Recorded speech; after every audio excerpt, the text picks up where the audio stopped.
In this presentation, we will be discussing the implementation of the EHR system at Maplewood Health and Rehabilitation Center. This center is a 180-bed facility that is a skilled nursing facility that has both short and long-term patients within its population. This particular facility is located in Orlando, Florida, and is under the guidance and regulations of the Agency for Healthcare Administration, AHCA, and the Joint Commission on Accreditation of Healthcare, JCAHO. Skilled nursing facilities are responsible for the care and oversight of their patients while providing services such as nursing and rehabilitation services. The proposed quality improvement plan for the skilled nursing facility is successful implementation of electronic health records system, along with the quality of care enhancements that will come with the implementation of such software. The facility feels that implementing electronic health record systems will allow for increased communication between the nurses and practitioners, as well as increased communication and collaboration of care and services with the patient. Increasing communication of the patient's plan of care, it ultimately leads to increased quality of care. It has been determined that implementation of electronic health record system have improved access to patient health information and ultimately improves on the quality of care to the patients. It has been noted in research that utilization of electronic health records have improved the ability to diagnose patients as well as reduce and possibly prevent medical errors, which in turn improves the quality of care. Electronic health records have the ability to provide the practitioner with alerts and reminders of when the plan of care of the patient needs adjustment and allows for greater opportunity to review diagnostic information and thus improves on decision making of the practitioner and ultimately improves on patient outcomes and care. The next we're going to look at is the components of the healthcare decision-making models. We're going to look at the 7 phases of the SDLC. Well, within the SDLC, there are 7 different phases that help with the acquisition and implementation of an IT project and would be beneficial for the implementation of an EHR system in a long-term care facility. The first phase is a planning stage, which allows the organization to determine if there is a need for implementation of the EHR system in order to enhance their business strategies. This is also the stage when there is a determination of resources needed for the implementation and the way in which the organization will obtain these resources.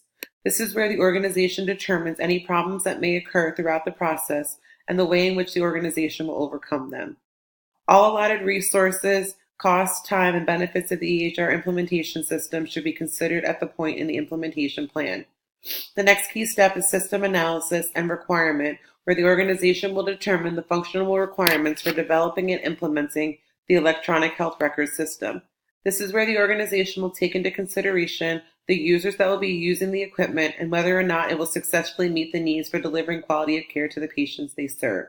The timeline for implementation will be established during this phase. The third step is a system design where the software will be analyzed and the needs of the organization will be met with utilization of the software. The determination of the best EHR system to be used based on the organization's need will be within this planning stage. Stage 4 is the development stage. This is where the engineer staff or software programming review the EHR software to determine that it will do what the organization needs it to do. This is where training in the infancy stage occurs with those who will be utilizing the system. Stage 5 is the integration and testing phase that is usually overseen by the quality assurance department, where the software is assessed to determine that the software created truly does meet the needs of the facility and that it will be functional in carrying out the care and services to the residents. Any errors or bugs in the system will be worked out during this phase. Stage 6 is implementation. This is where the EHR software is put into place within the organization. This is also where the data is transferred from paper to electronic charting. And lastly, stage 7 is the operations and maintenance phase, where any required routine maintenance and monitoring are performed.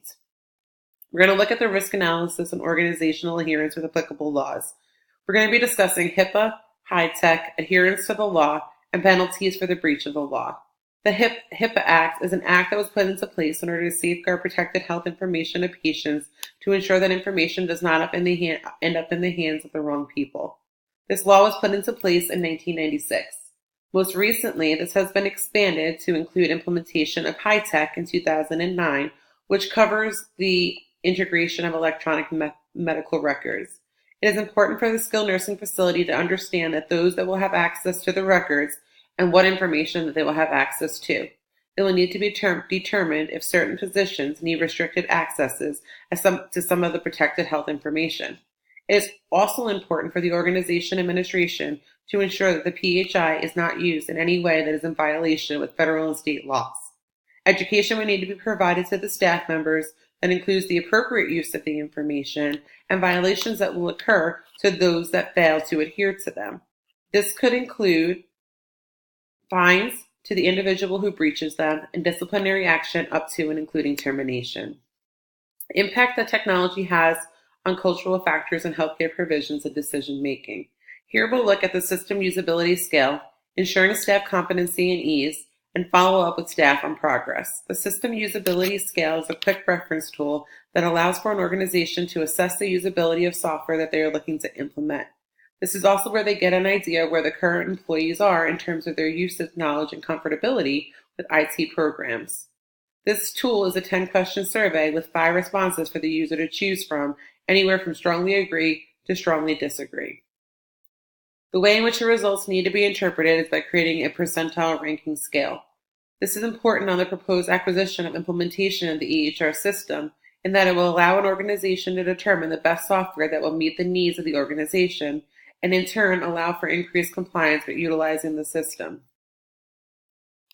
It is important to take into consideration the level of comfortableness and competency in using the EHR system. Culture can play a big role in that depending on the culture and the age group, they may not be familiar with utilizing technology. It is essential for the organization to ensure a competent training plan and on-site assistance in order to ensure compliance with use and accessibility of the information. It is important for the organization to follow up with the staff members and perform competencies to ensure that they are able to access and use the system with ease. The next slide we're going to talk about are the roles and responsibilities of key players in strategic planning and continuous quality improvement. We're going to look at identification of super users, identification and research on the best software company, identification of equipment needs, assessment of the working environment, and determination of systemic rollout. Identification of super users will then create the EHR implementation team, who will set forth the objectives and goals with the end result of the organization being completely electronic in terms of medical record keeping. Identification and research on the best software company will be completed in order to ensure that the software meets the needs of the organization, and we will look at the costs to the organizations to implement such software. Identification of equipment needs and the cost of adding that type of equipment will be assessed. Assessment of the working environment and determination of what equipment is needed for successful implementation. Training to the staff that will be utilizing the system, as well as staff assessment of their competency. The implementation team will meet at minimum twice weekly to discuss progress and determine any changes to the plan to ensure successful implementation. Any challenges will be addressed with a root cause analysis, and then they will institute a quality improvement plan. When we look at enterprise-wide data's role in health information governance, we're looking at enterprise data in terms of potential for compromising of PHI, security breaches, risk for HIPAA violations, and risk to the individual or employees. It is thought to occur that a potential breach in security could cost a facility a loss of revenue upwards of $3.7 million a day. So when we're implementing the EHR system, it is important to have security measures in place in order to reduce the risk of a breach in HIPAA. Some potential threats that can be within an organization could be when an individual employee makes a mistake that leads to the disclosure of information. This could be by the employee sending the email to the wrong email address, leaving protective information open on a computer screen, or potentially leaving information in an area where others have access to. Another way this could happen is when an employee intentionally uses protective health information for their own personal gain. This could also be a disgruntled employee that is looking to get back at an organization for perhaps a disciplinary action. In addition, there's also a possibility for a large cyber attack in which people have mastered the ability to hack into the system and obtain information and use it for their own personal gain. There are definite benefits of ensuring quality improvement plans in terms of security measures to prevent information of patients from getting into the wrong hands. One of the many reasons for ensuring a security system is in place is because it's the law under HIPAA, which prevents unauthorized access to private health information. It is important to create a software system that utilizes the cloud type of software to house information. There are people that work on being able to access information and breach security measures all across the world, and it is important to prevent this from occurring.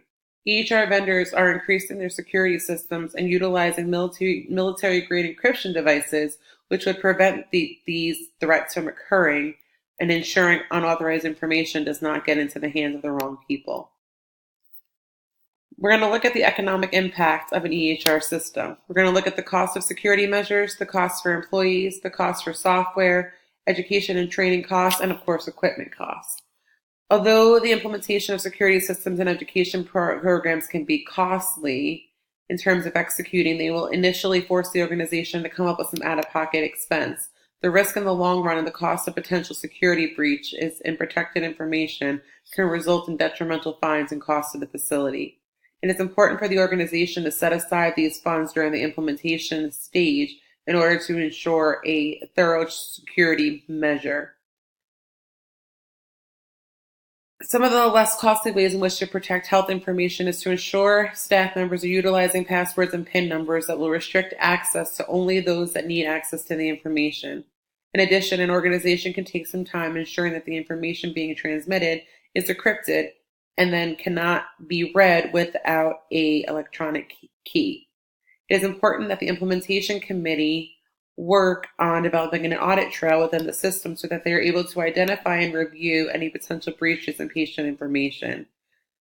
Some more additional costs will be potential overtime payment for members of the implementation team for those that are not salaried, as it will be expected that there will be additional hours needed to meet the rollout deadlines. Costs for additional staff to input data from the paper records into the electronic system. Cost of the SIFS software and maintenance of the software. Resources and tools to ensure training. And then the cost of the equipment that will be required in order to have a successful implementation. Of course, the benefits of an EHR implementation are improvements in quality of care, increased efficiency, increased patient satisfaction, increased referrals, and increased revenue.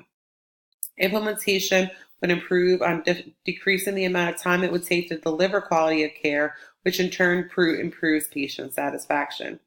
Patients who are satisfied are going to go into the community and tell others, and thus recommend the organization to others. This will increase the census in the community. In addition, EHR records have been proven to enhance the quality of care and clinical outcomes within the organizations, especially those that participate in ACOs. This would lead for potential increase of revenue with reduction of rehospitalizations and readmissions. Some questions and answers. Of course, the question is, how long will the implementation take? It is essential to develop a thorough timeline for implementation. We will break up the implementation into sections so that the employees can master one section and execute implementation prior to moving on to the next. Although this will take us a little bit longer, it will ensure competency and efficiency of our staff. The next question is, when will we know the benefits of the EHR system to the organization?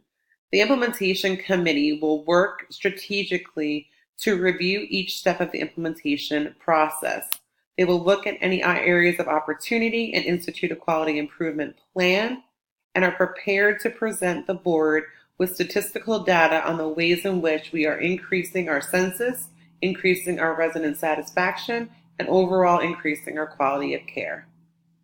And lastly, the question that remains is, what electronic record system are you proposing that we use? The electronic health record system, after extensive research onto which system would be best for a skilled nursing facility that we propose to use, is the point-click care system, which is used in multiple skilled nursing facilities across the nation. Thank you for your time, and we look forward to having your support in the successful implementation of the electronic health record system.